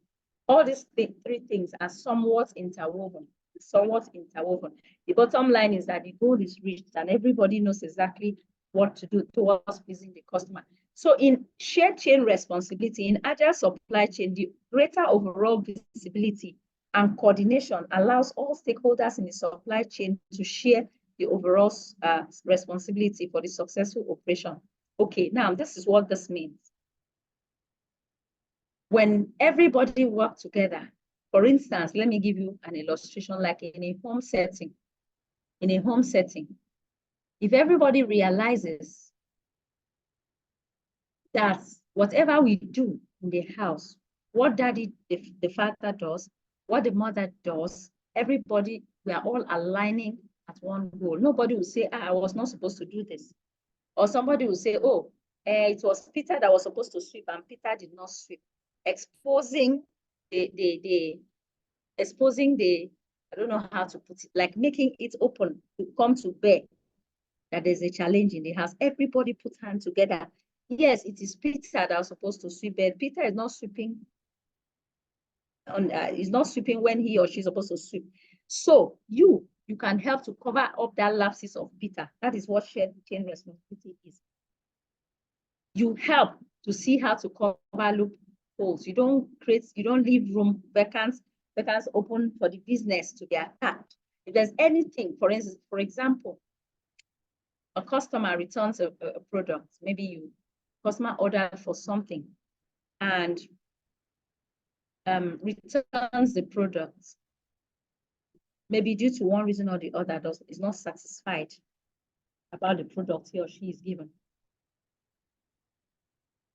And then comes around to the office, maybe comes to see the company. And you know that it wouldn't be good to create a scene, maybe to just come and start talking and shouting, this is not what I wanted. I ordered for this, but what I ordered for versus what I got is not of top quarter, all those things. You don't say, because you are not actually the person that made the product, you're not actually in charge of disseminating or of distributing the product. Oh, you are just the driver, doesn't concern you, and you show a lukewarm attitude. No. You have to share. You know that you look at the whole business holistically. So you have to share, because you should know that if there's a problem, it will affect you. That's the kind of mindset that is used in the agile setting. If there's any kind of challenge, it will affect you. It will affect where your money is coming from. It will affect your family. It will affect everything. So everybody is working to cover up any other person's lapses. They are working to ensure that loopholes are not opened for the world to see them, or for the business to run down, or for them to have negative reviews from customers. And as such, it creates a culture of shared effort and group achievement. That is, when they are making profits, when they are making ways, when the brand is actually up there, it's a plus to everybody. It is a group achievement. Everybody is happy, and everybody is happy because they all played a role in making it. So that's simply shared chain responsibility. That's one of the strategies of agile supply chain. Okay, let's see. What do we have next? Good. We have looked at a couple of them. So let us look at market sensitivity. This is another one. Market sensitivity. Look at virtual integration, process alignment, shared chain responsibility. Now, market sensitivity. The market is very, very sensitive. Anybody that does business, you know that market is sensitive. Now, that we are supply chain managers, not only in business, in anything, even at this training, if MJB doesn't give you the training well, may decide to look for another training outfit and say, okay, maybe MJB is doing this, let me patronize another. So, and demands, there are rising demands, there are changes in demands and market trends, changes like that. So market sensitivity is one of the strategies of agile supply chain. Is the ability for the supply chain to focus on data collection and analysis, which allows them to have an insight to predict future demands and trends. That's very, very important. Collection of data, making your analysis, analyze the market, know when you think that there will be maybe an influx of a particular thing, or the demand for a particular thing will be high. Forecast, prediction of the market, because the market is sensitive. There's no cap, one size that fits all cap in the market. No. Different now, we need to forecast and gather data. Data gathered from real-time points of sale systems. We have different systems. In technology today, you don't have to follow the ways of maybe in the olden days that you have to sit down and count with the manual, with the analog way. No, this data collection is very easy. We have softwares. We have softwares that handle all those things. So big businesses now, if you want to follow the analog and the manual, imagine a business like Amazon, like Alibaba, and all this that really go into use the agile supply chain. They wouldn't be able to do it, and they wouldn't be where they are today. So we have to gather the data using the technological, using the softwares that we have, your computer systems, and also know that a combination of market sensitivity and an agile supply chain allows companies to understand how customer demand is changing. Market sensitivity, like we are saying, nobody can predict the markets, nobody. But you can using agile supply chain strategies, you can to a large extent have a picture of how it will be. You know, prediction is not always 100%. But certainly, if you predict correctly, it will be close to what definitely happened. So that is just how it is. You predict that this is what's going to happen. At so time, demand for the in the market will be like this. These are things, when you add everything together, it helps companies to understand that demand is changing, and they can adapt their supply chain strategies to take advantage of such demands. Just like had in the COVID era, and I talked about the malaria and all those stuff. When you study and observe that, oh, at this particular period, this is what is happening. This is what always happens. You go back and look at your data. You look back, you try to forecast, okay, that means this is how it's going to be. So if you have that idea, you can capitalize, you can use it to your advantage. You can use it to your advantage so that you can be better prepared for such an eventuality. You have a level of accuracy when you want to predict the market. So that's very, very important for us to know. So I don't know. I'm still checking the chat box. That visibly means nobody has a question. Okay. Please, do we understand so far? Is there anything we may need to know or any clarification?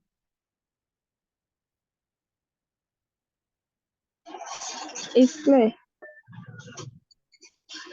Thank you. So we are in order. Thank you, sir. So now different areas to apply agility in supply chain. Now in the supply chain, there are different areas.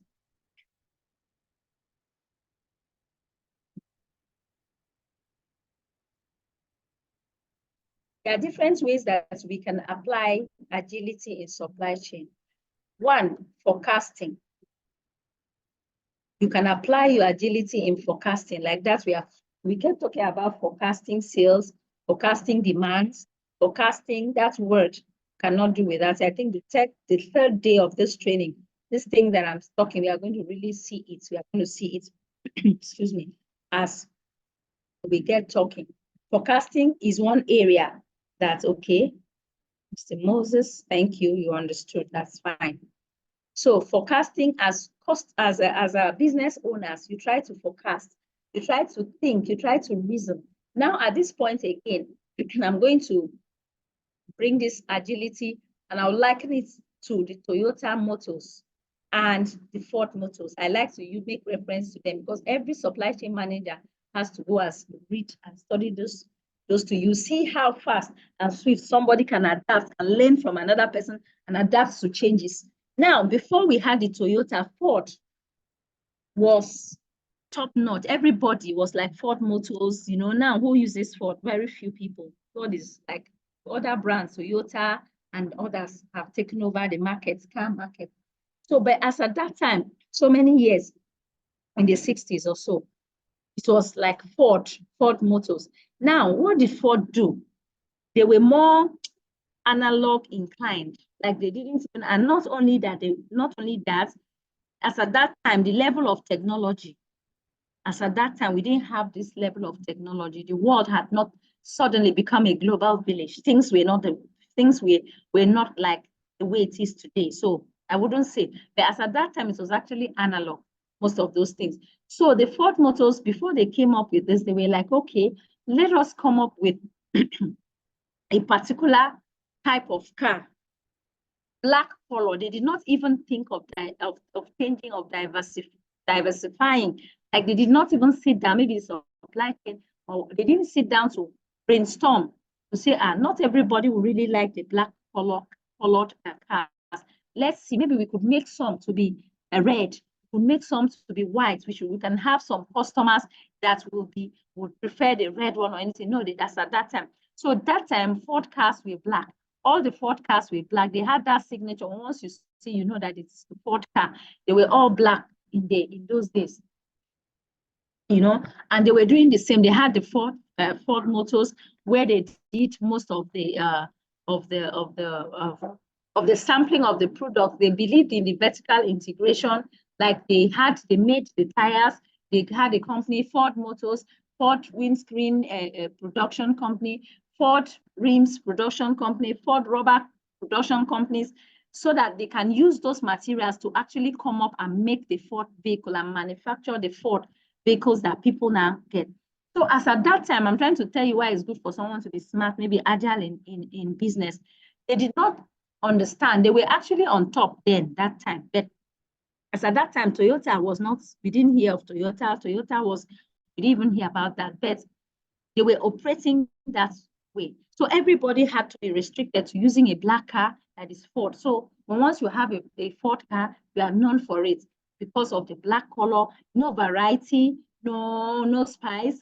Everything was just because everything done on it was Ford Motor. They did not want to like outsource. They didn't want to loosen up and then, you know, they didn't want to, they wanted to be the ones to do everything. So yeah, they were able to succeed to a large extent because that time they were flying, but they did not last very long in the market. Why? Because they were not agile. Like they did not understand that variety is indeed the spice of life. They didn't take that into consideration. So they just felt that, okay, this is what we are doing. Oh, we know that it's this and it's that. You know, they didn't look at it. And because they did most of these things, everything was just their own. So they did not have any yardstick of comparison. They did not have any other, they didn't get materials from others to say, okay, even if we don't know how to do this material, we know that this particular factory can get better materials for us, so we can be good in the aspect of this. Well, you know, they didn't look at that. But Toyota Motors, after some years, Toyota now built on the weaknesses of Ford. They built on the weaknesses, I beg your pardon, weaknesses of Ford company. They now saw what was happening. They sat down, they analyzed it. They looked at it, they weighed all the pros and cons. They listened to the markets. That's why I say market sensitivity. They felt the pulses of the customers, of people that use that particular service of driving, that need cars. They carried out their research and they discovered that many people were not comfortable with the fact that, one, the car had the same structure, no variety. Ford was Ford. It was just having the same front, having the same, everything was the same car seats, everything, because it was more or less like customized. Since everything, all their resources was gotten from them, they did it. They just had their branches that specialized in doing the different things that they needed to come up with that Ford car. So, but Toyota, having seen that, they now understood that they have to come up with variety. So that's when Toyota now decided to go into production of cars. And today, Toyota cars, they make, at least you can agree with me that most Toyota cars are durable. They last longer. You see that most of the cars, you hear people say, I want Toyota, you rarely hear Ford.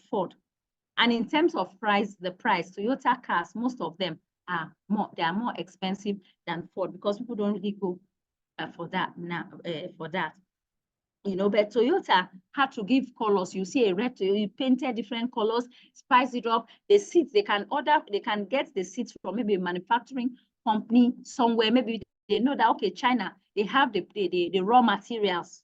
They have what it takes to give us the best car seats, to give us the best leather that will be used for the car. It's just an illustration. So they outsource, they reach out, the OEM, the original manufacturers, equipment manufacturers of the Toyota cars, they reach out to these people that have areas of specialty, to the countries that will give them the best materials, to the places that will get the rubbers, the rubber that will be used for the as tires, durable, that will last. You know, so they source, you find out that Toyota, before they make their cars, they gather many parts from different places, depending on where they will get the best qualities. So in terms of vertical integration, they are more loosened up based on that. They are not rigid on being vertically integrated full-time, like to have everything done. That is why they get the best. And you agree with me that what you get, a country that has that maybe drills oil and the one that does not drill oil, and you want to get the best of oil, let's say crude oil, of course, you know that if you want to do anything relating to crude oil, you will definitely target those countries that are actually producing this oil, because that is where you get the best. Those are part of the things that we were trying to talk about the first day. That is where you will actually get the best. That's where you will actually get value for your money. So that was where Ford was failing. So now Toyota is one of the best brands of car that is available, because they had to make use of the lapses, the weaknesses. They used it. They built the weaknesses out, brought it out, built on it, and it became their strength. So now, in terms of colors, in terms of durability, in terms of car seats, in terms of longevity, in terms of anything you can think of, Toyota car stands out. They have carved a niche for themselves. So that is practically how it is in business. So as a business owner or as a supply chain manager or in the business of supply chain, whether you're in the business of supply chain in your house as the head of your family, you have supply chain members, you have your wife, you have your children, they all act in their different capacities, and they are part of the chain that you wear and that your family name carries. So what do you do? All of them, they know their duties. If you align with them, they know this is what they are supposed to do.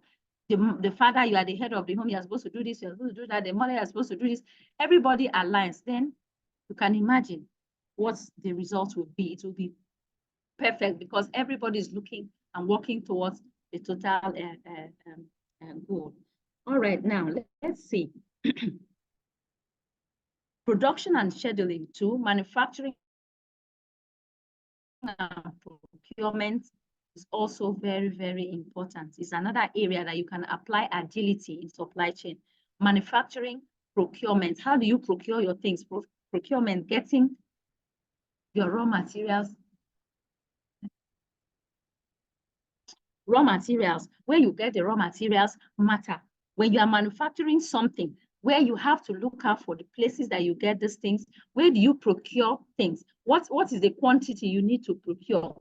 And a whole lot of things. Warehousing, where is your warehouse? Is it close to where you have your business? Is it a place that maybe if you run out of stock, you can quickly reach out to? Or is it a place that the workers cannot get access to if there's an influx of customers demanding for a particular thing? So many things happen in business. So heads of businesses or heads of supply chains, anywhere, supply chain is cut across all facets. You are a school owner, you have your teachers, they are members of your supply chain, you have the students, you have your parents that patronize you, you have a whole lot of people that work together to the betterment of the school. So what do? You have to ensure that you marry the necessary things.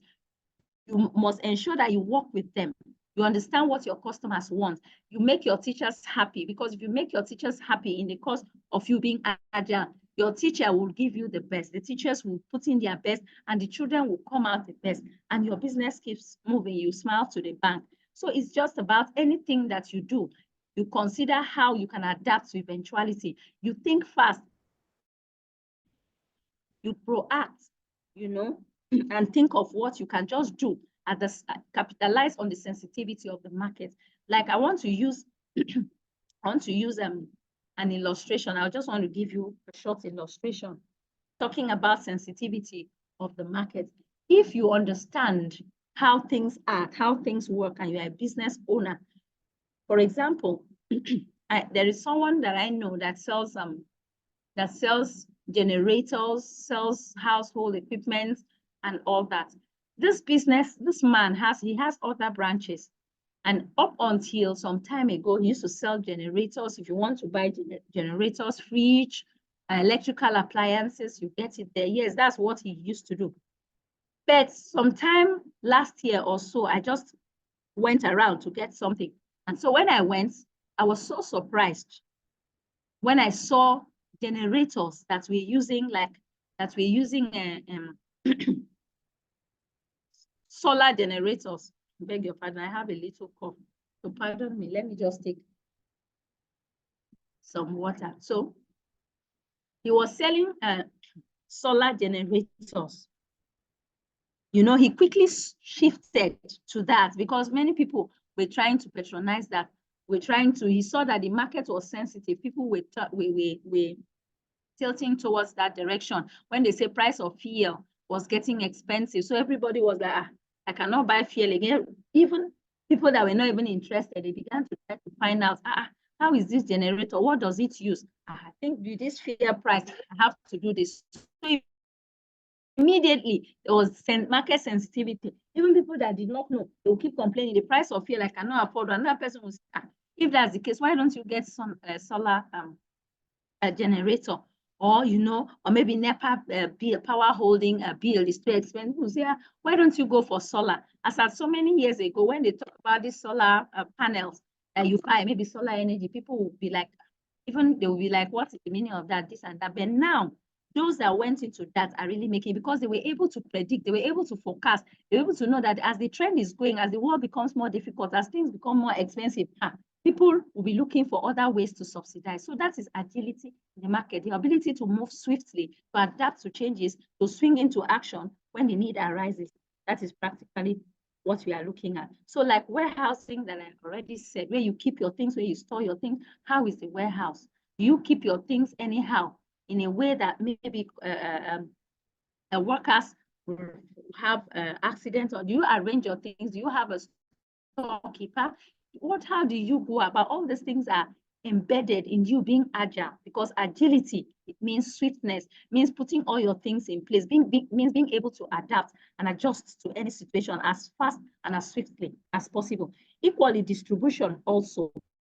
How do you go about distributing your products? How do you have what it takes to distribute your product? As you are sitting there, if someone tells you, I need this, or someone calls MJB and says, I need this training of supply chain management, I stay in UK or I stay here, is it possible? How will you be able to reach across? Okay, when I'm done with this training, how do I get my certification? How is it sent to me? How do I distribute what I do? Because how do you distribute the products that you are into?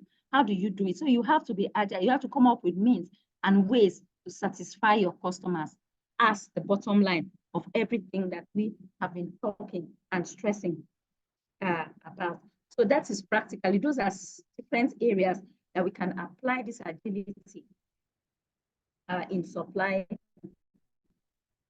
chain.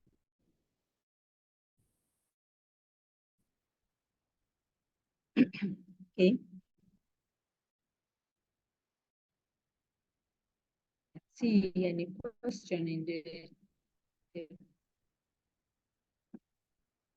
all right, no question in the chat box. Fine. So now we are going to a combination of the two. Like I already told you that we can combine the. Hello, are we together, please? Yes, ma'am. It appears nobody is hearing me. Okay.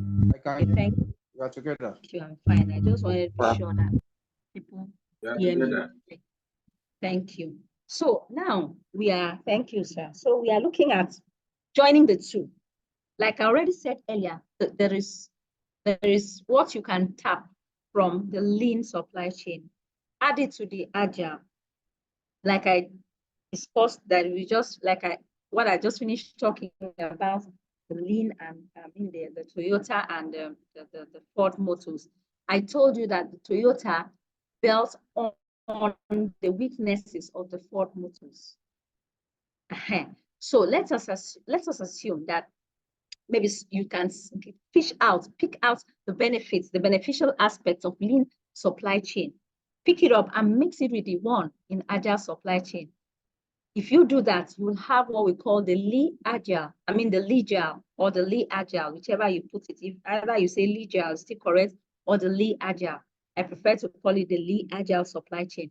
So the lean agile is a combination of the two, the lean and the agile paradigms within a total supply chain. Now, lean agility is a combination of both principles. You look at the principles of both of them, like we said, that lean supply chain is really targeting value and waste reduction. Anything that looks like waste reduction is their number one. They don't want. While agile is not too concerned about waste reduction, it's more concerned about the ability to move with technology, move with times, move like the breeze. The breeze blows this side and they move that way, it moves this side and they move that way. They are agile. So that is just it. So when you add the two together, as quick reaction to the current demand of the market, you mix everything together. Of course, certainly you are just going to have a beautiful walk through everything. So at this point, I was saying we're actually going to end by 3:30. So I intend to keep to my word. In the absence of any question, like I've been looking through the chat box, and I don't know, maybe you understand everything that I have said. And I thank God, because if you talk and people understand everything that you have said, then You have to be happy the way I am happy already. So we are going to be looking at, that's the end of lean and agile. So far, we have been able to look at, since we started the training, we have been able to look at introduction to supply chain management, been able to look at that. We've also been able to look at the global supply chain operations. Now, today, we looked at the supply chain design and planning, and then the lean supply chain, and then the agile supply chain, then the lean agile. The lean agile is not actually a module. It's not one of the modules there. It's still part of the lean and the agile supply chain. So in our next training, we are going to look at something very important. I just want us to look at the topic so that we can see how we can research on it, because I like to hear people contributing. Me, I want to learn. At the end of this training, I want to learn from you. That's very, very important, as I have been learning. So even though the only difference will be that I'm not paying for my learning from you, you will not ask me to pay. I know you won't ask me to pay, but me, I am paid for my service. So that's just the, the only difference. But we are going to be looking at purchasing and supplier selection. Now, that is our next topic. How do we select our suppliers? How do we select our suppliers? This is very, very important. You just pick anybody, and how do we purchase things? What is the process of us purchasing? How do we source for things? What are the conditions? What are the criteria that we need to know when we want to purchase things? You know, do we just go like that? Do we look at certain criteria before we can pick a supplier? These are things that we are going to look at. So thank God we have been able to come this far. I want to still appeal to all of us, because after this training, we are going to be certified as supply chain persons, as in we are going to have the certification, supply chain certification. Now, then with this knowledge and with this training, it's going to help you. It's going to help you to understand like how you can manage a business, how you can function well as a pharmacist or as a teacher, in all walks of life that you find yourself, how you can actually function as a supply chain manager. Whichever role you find yourself, also understand that your ability to carry people along really matters. The ability to carry effectively with them, because you are looking at the total picture. Now, I had, and let me take those few minutes to just give you something, just give you a scenario. In the course of us auditing, because I'm actually an auditor, I have so many things I do. So we went around to a particular organization. If I mention, you know, it's actually a big organization in this part of the world where I stay. I'm a part of Nigeria, rather, where I stay. If I'm not asked, I went there. I had a discussion with we had a discussion with the owner of the business, challenges, and we asked him what comes into the business. We asked him for records, what comes into your business, your products from. To be very candid, the man didn't have any idea. He was the owner of that business. He was smiling to the bank every month, getting money in fact, every day. What am I even saying month? Because it's not a salary. Every day he smiles to the bank, so gets money. But the nitty-gritty of his business, he did not know. Underneath that bank and get that money,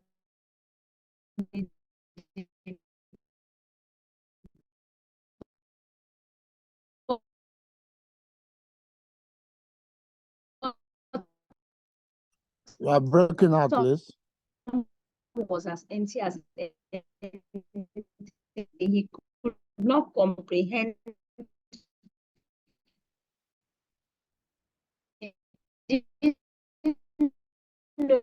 anything about supply chain. He didn't know any. He just knows that when he on the line, he's been having issues because customers have been coming down. I think it was a big brand. Everybody, am I breaking? Really breaking for everybody? Yes, you are breaking at my hand. Yeah. Okay, maybe it's network. I guess it just started not too long. Okay, so so what I was practically saying is the man, I don't know, please try to hear. I think network, thank God we have almost come to the end. Network will not play a fast one on me. I'm almost done. So the man did not know. So any business owner, please walk into your, understand how the people, or the role that different people play in your business. What are the roles they play? And your customers seek to have intermittently have an interface with your customers, have maybe through your emails, through your advertisements, through your communication, effective communication with your customers is very, very important. Regardless of what you do, you may not be into the manufacturing business, really, but ensure that your customers are satisfied. Ensure that you follow up the people that work for you. Find out, seek to know their grievances, because it's very easy for someone to spoil your business. So that was what was happening to that man. He was not following up what was happening. He had people, but because he lacked the coordination, people were doing their different things in their different ways, in the ways they knew how to do best. You know, at the end of the day, it was gradually telling on his business. So it was based on that he now had to approach us.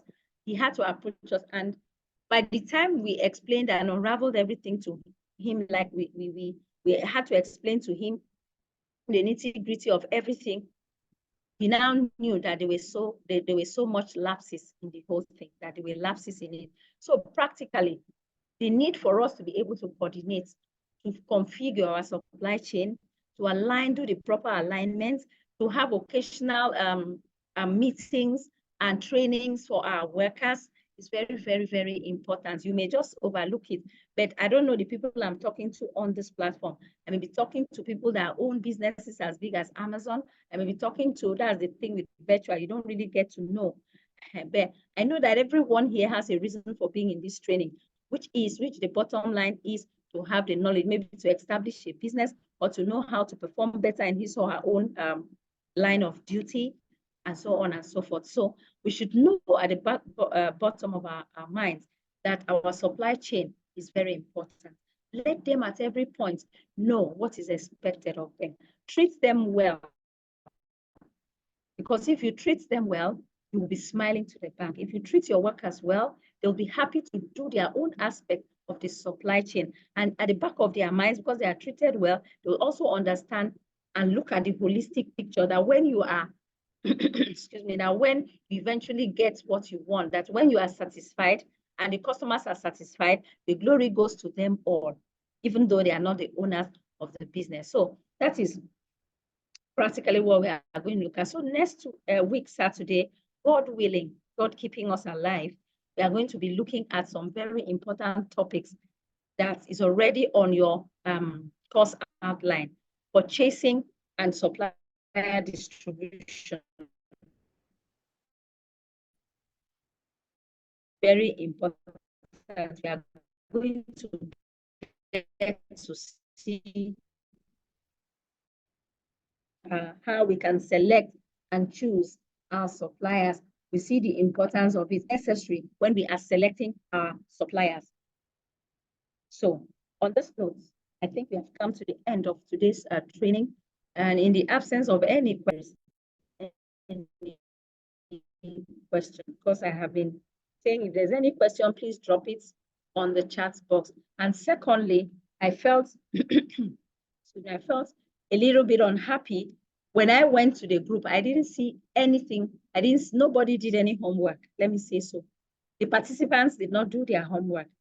Last week, I had said that because we are talking of supply chain and the bottom line is to make sure that your customers are satisfied, I did crave your indulgence and appeal.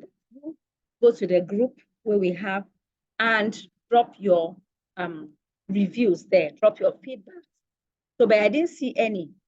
So it's obvious that maybe I didn't do anything last week. I don't know. So the participants Please, today is another day. Next week is the last day that I will have to hear lovely voices and be with you on this platform. So I am appealing to you that as a follow-up of what we have learned today, supply chain and everything that is involved, kindly do me and your comments in the general group. I checked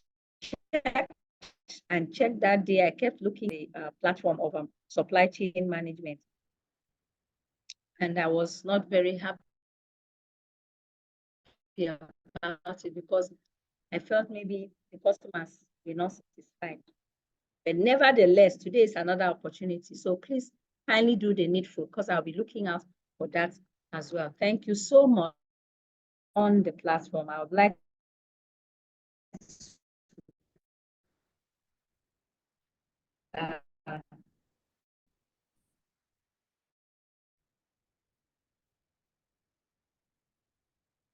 is he with us? MJB?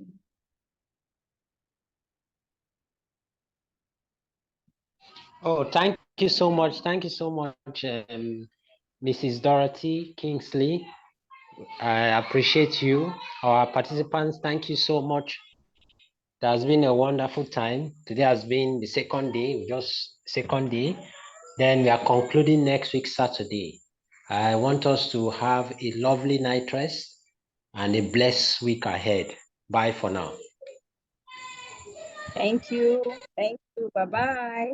Thank you. Thank you. Bye. Good Bye. Thank you, sir. Thank you very much, ma, for the lecture. Welcome. You're welcome. Have a wonderful weekend. And you too. Thank you. Meet you next week, Saturday. Thank you, ma. Thank you, ma. God bless you for being so concise.